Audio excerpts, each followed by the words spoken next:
Hey, what's going on YouTube? Today I'm going to show you my endgame bow build for the Stamina Dragonknight, also known as StamDK. This build is optimized for the high L DLC patch and is capable of pulling over 92k on the parse dummy and is viable for most group content. For this build, I'll be optimizing it for the highest possible DPS within the constraints of my skill, hence mythics and trial gear will be included. This build is meant to be used in organized group content, most notably trials and dungeons. Although not optimized for solo content, it can be still used for that as well. So starting off in the character sheet, I have 64 points into stamina and I'm running the Thief Mundus. So for this particular build, I am a Dark Elf. Other alternatives include Khajiit, Wood Elf, and maybe even Orc would be fine. So for food, we're going to be running Artaeum Takeaway Broth for content. Cheaper and almost just as good alternative would be Dubious Cameron Throne. And if you're parsing or need more sustain, then Lava Food Soup and Salt Rice is always the go-to. So for potions, we're just be using standard essence of weapon power. These are important for stamina DPS because they provide 3 essential buffs. These include major brutality, major savagery, and major endurance. Keep in mind though, these potions do cost a bit, so make sure you have 3 points in a medicinal use to also benefit from the full duration of the potions. So for CP, for the blue tree, we're going to be running Master at Arms, Deadly Aim, Wrathful Strikes, and Backstabber. For the red tree, Boundless Vitality, Fortified, Rejuvenation, and Bloody Renewal. So for gear, we're going to be running 5-piece Kinra with 5-piece Reliquin, Maelstrom, 1-piece Crags, and Harpooners. So breaking it down, we have a precise Kinra's bow with a flame damage glyph. On the back bar, we have a Maelstrom perfected bow infused with a weapon damage glyph. For the head, we have 1-piece light Crags in Divines with max dam enchant.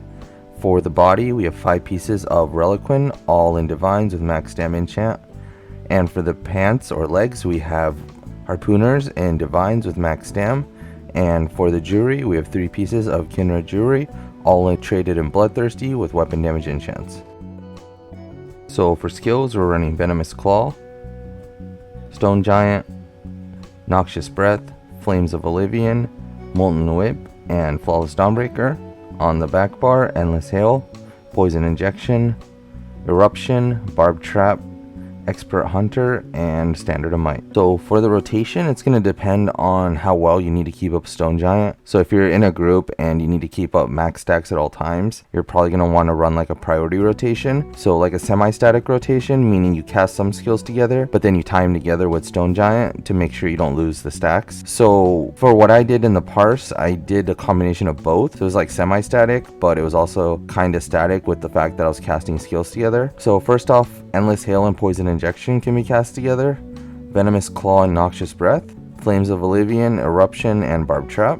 And then lastly, as I explained earlier, Stone Giant to fill the gaps and as a spammable. If you need good uptimes on Stone Giant, try to cast it between every combo of skills.